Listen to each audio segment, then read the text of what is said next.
Ici vous avez la meilleure information, à temps et à l'heure. Mais avant de commencer, n'oubliez pas de vous abonner pour plus d'actualités africaines et du monde entier. daam ñu dugg ci beneen sujet mu soxal mbirum Adji Sarr ak Ousmane Sonko ñu gis ne bi élection yi jàllee ba léegi dañ koy yëkkatiwaat teg ko ci kaw table bi rawatina nag ñu ci tudd affaire internationalisation dossier boobu noonu Gabriel Kane soulevé na ko on dit que même sax am na yeneen mbir yuñ ci manigance yu am yoo xamante ne bitim réew lañ koy lañ métti lu aju ci avocat ak yeneen yu ci mel dossier boobu niñ ko yëkkatiwaatee lan nga ci yaakaar jamono ji. waaw man de dossier boobu wax dëgg yàlla comme ma ko waxee. jàpp naa ni wax dëgg yàlla képp ku dul naafeq war ngaa xam ne dossier boobu jeex na pourquoi parce que bala may ñëw ci effectivement loolu nga xam mooy actualité bi ñëpp gis ko ni nee na ñooy dañuy jéem a internationaliser le dossier jéem nañ ko sax parce que defal nañ ko fi ay interview ci ay médias français yàggul ay quelques weer defal nañ ko fi ay interview yoo xam ne dañoo dem relooker ko changer ko wane ko comme une fille mondaine et cetera alors xamuñ ne c'était le contraire la ñu waroon def foofu sax dañ faa daanu ci communication parce que sénégalais pour ñu comme sénégal lañ bëgg a bàpp pour ñu gëm seen kàcc yi il fallait ñu def loo xam ne sax xëy na mën na tax sénégalais yi ñëwaat mais sénégalais yi ñoom dossier boobu classé nañ ko sans suite pourquoi procureur de la république ak juge d'instruction bi ñoom ñoo nekk ci peut-être dossier boobu ak ñi nga xam ñoom ñoo nekk seen ginnaaw di leen def loolu ñuy def parce que nous n'avons pas une justice indépendante mais lii dëgg mooy d'abord ñàkk xam moo tax ñuy xalaat ni buñ jëlee benn avocat bu tudd Elodie xawma nga xam ne nee nañ moom daaneel na ay ponkal ci mbirum viol léegi ñu jàpp ni buñ ko jëlee mën nañoo gëmloo seen kàcc yi sénégalais yi. ñoo jël avocat waa nguur gi. waaw ñoom rek la. avocat bu bàyyi ko bitim réew. waaw bu bàyyi ko bitim réew Adji Sarr mënut a jëlee avocat koo xam ne na moom ci interview boobu mu def ak waa Le Monde. que ay njiitlu kaayam sax amul woon lu mu ko jëndee. kooku kay mënut a jëlee avocat mënut a jël avocat international avocat fii sax mënu koo jël bay jël. avocat kon bu weesoo El Hadj Diouf mën nañ xaar beneen avocat bu jóge. waaw non loolu nee nañ loolu lañ bëgg. dañ jëlee ab avocat am toujours li may wax ci seen complexe yi ay complexe lañ quoi. xam nga dañoo jàpp ne bu dee ab tubaab la bu ñëwee fii war naa wax ay. ñu ngi jëm ci procès boobu. mais waaw mais ñun procès yi déggoo li ma la wax nee naa la man jàpp naa ni bu doon d'abord parce que man même ñooy dégg ñu naan ay justice pour Adji Sarr nañ dem faire un procès et cetera ñoo ñëpp ay tappalekat lañ xamul tax procès juge d'instruction bi li muy def procès la day décider. maanaam nit ñi dañuy jàpp ne procès mooy rek nañ dem devant le tribunal mais le juge d'instruction day instruire à charge et à décharge bu instruire à charge et à décharge day xool ndax jar na dem procès mbir mais bu doon wax dëgg yàlla du dossier politique mais jarul dem procès moo tax ñu wax ne dañ ko war a classer sans suite def non lieu mais xamul tax parce que boo jiiñee nit viol la pièce maîtresse mooy le certificat médical moo tax bi ma déggee ñu koy jéem a nuroo léegi le cas de Sitor ma ni ñi ñëw bëri tappale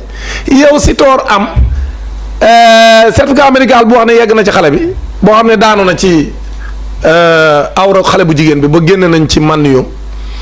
beneen bi mooy loolu certificat médical moo ko donc mooy yegg na beneen mooy gaañ na xale bi ci loxoom loolu aussi ñu bindal moom Sitor sax moom moo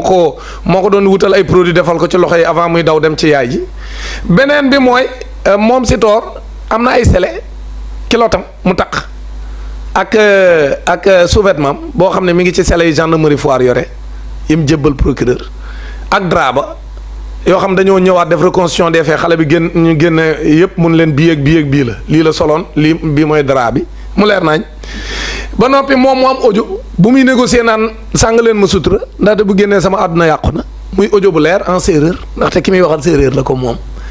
mu am pilule du lendemain boo xam ne bi mu demee Philippe Maguilène Senghor dañ ko koo bindal pour bañ xale bi ëmb ci loolu ko dal ndaxte génn nañ man yu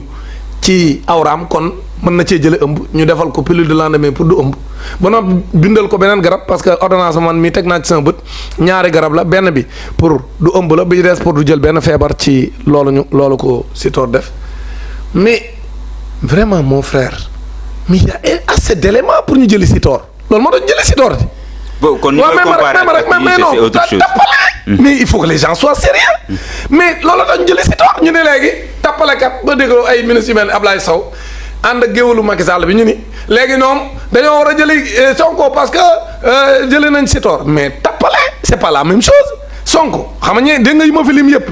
ci ay preuves ak ay éléments yoo xam mi ngi ak procureur mais procureur mun la bañ a dem jëli Sitor mais kon Sonko y a aucune preuve parce que ki nga jiñ viol pièce maîtresse yi mooy le certificat médical te moom Adji Sarr bi mu demee ñu yóbbu ko ci gynécologue bu tudd Alfousseyni Gaye ca hôpital Idrissa Pouye mooy hôpitalu Grand Yoff mu examiner ko ci fasaase mooy fi mu ne waxe ne waajaa ngi noonu di dem léegi la yegg ca man mu seet ko daan ne xale bu jigéen bii ñu mu àndil ci rapport médical am kenn yeggul ci moom lu mat au moins fukki waxtu ak juróom-benn ci koo xam nee na léegi nii yaa 21 heures rek la ñëwoon sama suite beauté ba may liggéey yegg ci man ñu yóbbu ko fasaase mu ne loolu amul waa léegi mu dem juge d'instruction bi woo ko mu waxaat la mu waxoon loolu presse bi waxu ci mais loolooy dëgg parce que la presse ne s'est pas intéressée à l'audition de Alfousseyni Gaye. Alfousseyni Gaye a été entendu. non mais loolu presse bi relaay na ko presse bi wax na ko par le juge d'instruction non waxuñ ci comme ni ñu ko waxee non waxuñ ci dara tuuti lañ ci wax may ma rek tuuti lañ ci wax yaa may dégg joxuñu ko doole bi mu demee moom Alfousseyni Gaye dem toogaat moom d'abord certificat médical am wax na ni kenn yeggul ci ndaw si jour boobu mu wax ne yegg nañ ci moom ba noppi biñ ko woowee ci instruction bi moom Alfousseyni Gaye waxaat na la même chose kon Moustapha waay Moustapha nag wax dëgg yàlla bu dee yow da ngaa jiñ ki ne daf maa violé maanaam daa yegg ci man l'homme de l'art le gynécologue nga xam loolooy liggéeyam nga dem te moom yëguloon sax lu xew da nga koo yóbbu yow yaa sax tànn ko yaa ko woo sax ay jours avant di ko waajal mais loolu lépp bu ñu ko tegee nee waajal bi à travers un avocat qui est dans leur groupe yaa may dégg di ko woo di ko wax ndax da nga fa nekk te booba jour bi muy wax dañ maa violé sax ñëwugul waaye Moustapha toi aussi ñu dem toog ak moom nee na ko xoolal ñu ko ndeke booba ndaw si Adji Sarr teg na leen dil neen waa ji yegg na ci man far yeggul ci moom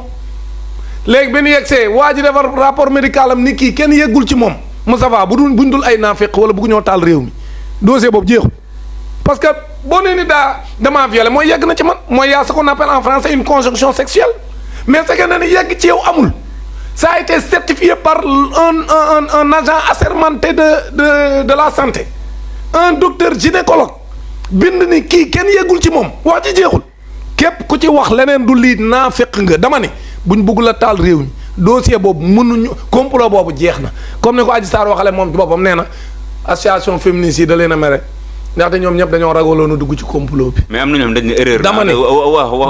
du waxu dara dama ne la xamul sax lu ko waxloo. effectivement association féministe yi ragaluñ dañoo xam ne lii complot la du dara ay tappale. léegi avocat bi ñu njort léegi nag avocat boobu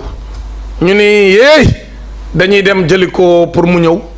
jàppale leen ci tappale yi pour gëmloo sénégalais yi seen kàcc neen yii loolu du jàll tey du jàll ëllëg dañuy nax seen bopp rek mais ñoom seen bopp rek gis nga affaire bi mu neex leen mën a xar leen na ma leen ko waxe woon ca ba coow la amee ba ma cee wax kenn ñëwu cee wax man Dame Mbodj ma taxaw ne dossier bi claté na yàqu na dil bi claté na kenn mënu la fexee ba prouver que Adji Sarr yegg nañ ci moom parce que la pièce maîtresse moom mooy le certificat médical signé par le docteur Alfousseyni Gaye qui a été entendu et qui a été menacé. Ah bon, après dañ ko menacé. mais menacé nañ ko. Il a été menacé jaay nañ ko fi doole sax yàq otom loolu lépp am na fi pour bëgg rek mu taxal Sonko malheureusement moom mënu ko def parce que nag ay moroomu médecin am nee nañ c'est quelqu'un de très sérieux kenn mënu koo def loolu yëfu tappale yooyu waaw kon nag mon frère wax dëgg yàlla yëfi jeex na. fi noonu dossier Adji Sarr mais am nañu njort ne dañoo bëgg def juge bi bëgg ordonnance de renvoi yóbbu leen si tribunal bu ñu fa demee amaana bu ñu jàkkaarloowee nag su boobaa xam nga tribunal moom jàkkaarloo bu doy waar moo fay am. waaw moom laa lay wax waaw moom laa lay wax loolu la ñu xalaat. waaw loolu benn dénigrement boo xam ne. voilà d'accord tu as réglé le problème. loolu kay mën naa ne loolu ci lañ nekk depuis le début wut ay tappalekat même parfois sax ay chroniqueur tappalekat ci yenn télé yi. ñu yàq der Ousmane Sonko ni mu amee nag ay chroniqueurs yi jàppale Adji Sarr. dama ne la am ay chroniqueurs tappalekat yu nekk ci ay télévision yoo xam ne chargé Ousmane Sonko lañ fa nekkoon mais sénégalais yi àtte nañ le dossier là même bu fekk am na ku ne ma même bu fekkoon ne sax daa amoon lu ci amoon sénégalais yi àtte nañ xam nga sénégalais duñu wax Sonko la na àndal lii mooy dëgg parce que ab sénégalais yi ñoom danoo wone à travers ce qui s'est passé ne nguur gi ne ko yàgg say chroniqueurs yi ne ci yenn télé yi ngam ñoo doon def propagande ak di yàq deru Ousmane Sonko ak di ko jéem a diaboliser yéen ñëpp ci pot tege nañ leen ne votel Ousmane Sonko mu neex leen mu naqar leen moom lañ bëgg a dénk suñu réew 2024 lii mooy vote bi lii mooy sens vote bi donc liy dëgg mooy képp koo xam doo naafeq xam nga ne dossier boobu yàqu na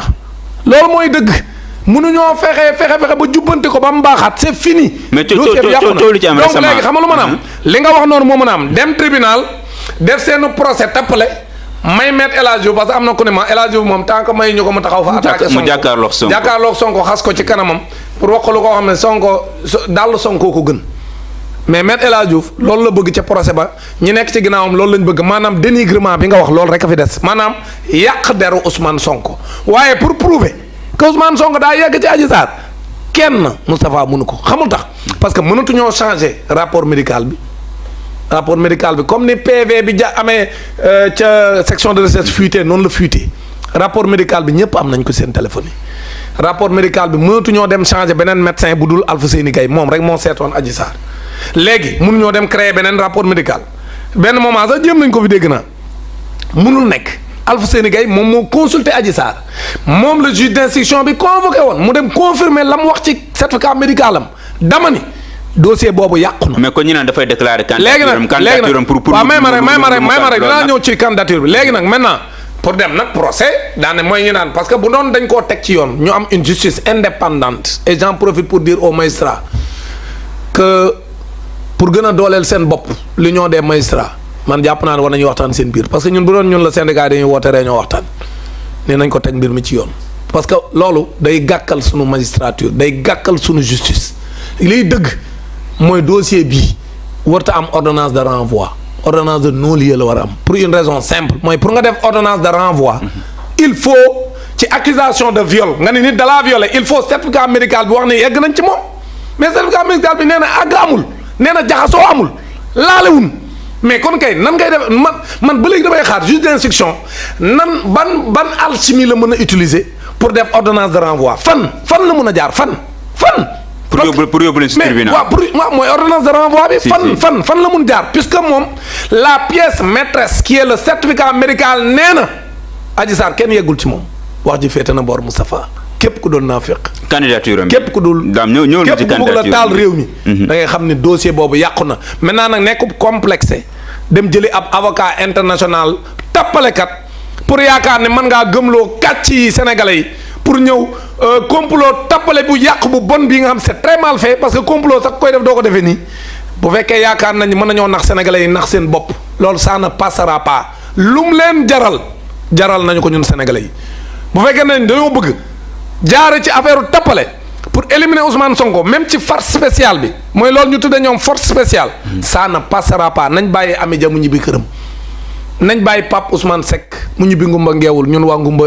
namm nan ko nañ bàyyi Pape Mamadou Seck mu ñibbi këram te ñu bàyyi seen tàppale yi parce que fii kenn du fi terroriste barki dem Mboo Njaay bàyyi nañ Ablaye Diop Fall bi moo fi doon dénoncé fii dem naa seeti ko jandeer bi ma demee mbokkam yi ni bi ñu koy jël si dañoo rus sax taxaw